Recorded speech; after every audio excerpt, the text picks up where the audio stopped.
is a work of fiction and the inspiration for the first poem that I'm going to share. Where there's a woman, there is magic. If there's a moon falling from her mouth, she is a woman who knows her magic, who can share or not share her powers. A woman with the moon falling from her mouth, roses between her legs, and tiaras of Spanish moss. This woman is a consort of the spirits.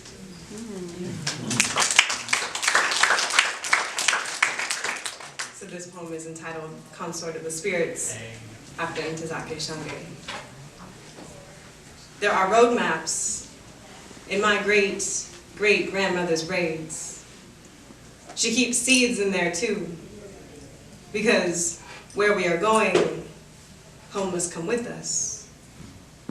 Tell me how your mother hides spices in the hem of her skirt, tucks hymns behind her ears, and calls it packing for tomorrow. Do the women in your family hide rose water in their saliva, sage in between their thighs? Because how dare we sleep on strange land without blessing? There are black-eyed peas in my auntie's coin purse. She keeps moonlight in there too, because luck is far more precious than loose change. Tell me how your sister folds indigo leaves between her toes, smuggles cotton flowers beneath her arms, and promises that where we are going, there will be color.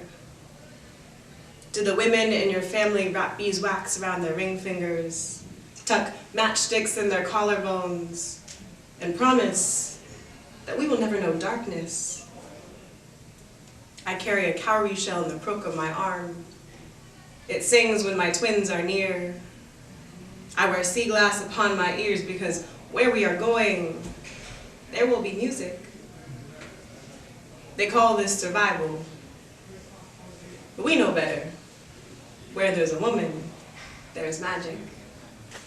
They call this survival, but we pack what we must because what we return to may no longer be ours. They call this survival, but this ritual of making to lead before knowing where we're headed is how we birth futures. They call this survival, but the body is a compass, and we are each other's destination. Thank you.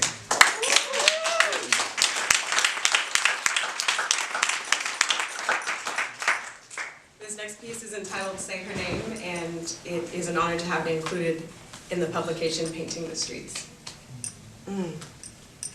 They locked up history today, barred the doors, threw away the key, called her truth false.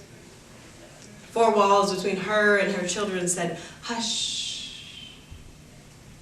These walls not for talking, only home wrecking. It's here we learn grievance cannot be rehearsed. Justice only got catcalled once today. Not bad for a missing woman. If she's invisible in the first place, who's to say she was ever here? Sis got taken too, so now we take to the streets saying, no justice, no peace. We yell our sister's names against the chorus of what she have on, to which we cry, defiance. Oh, so she was asking for it? To which we remind them that nobody's got time to look inviting when there are revolutions growing beneath our tongues. What's that? You couldn't hear over all the white noise? It's here we learn fragility doesn't listen anyways. So as history tells us, we must repeat ourselves. No justice, no peace.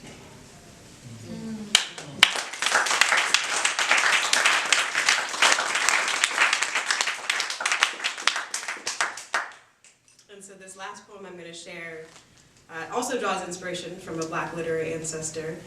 This poem is entitled In the Day Diamonds Are in the Water, and the title pulls a line from Toni Morrison's Beloved. The only time the ocean cut me, I bled stories.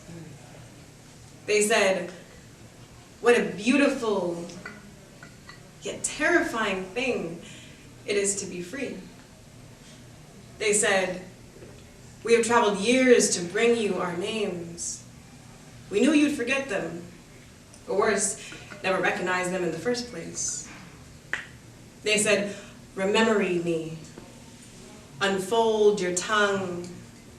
Gather in your hand all the cities your foremothers birthed freedom in. Scatter milkweed seeds in the wind and call us home." So waterlogged and weary, I bandage my wounds with diamonds and rise from seafoam memory, homebound.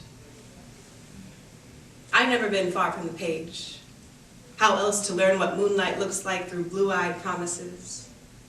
Oh, but to be Sonia, to be Tony, to be wind in a cotton field scattering marigolds. I wish I knew Arkansas clouds like I do the lines on a poem, like I do the recipe for forgiveness. Joy is memory in the refrain, magic too hopeful to stay hidden. See, the trick to befriending stories is listening after all. Yet sometimes belonging cannot be traced by tide lines or railroads carved out of the night sky, but rather dog-eared pages and overdue book finds. See, having a library to owe things to makes one at home, right? So we write, we sing, we rename our story legacy before they claim we were never here in the first place. Find us on the page, as she said, this is the first battlefield we play on. Here our words dance, and so we too leap into blissful surrender. And one day we will fly, and one day we will fly. Thank you.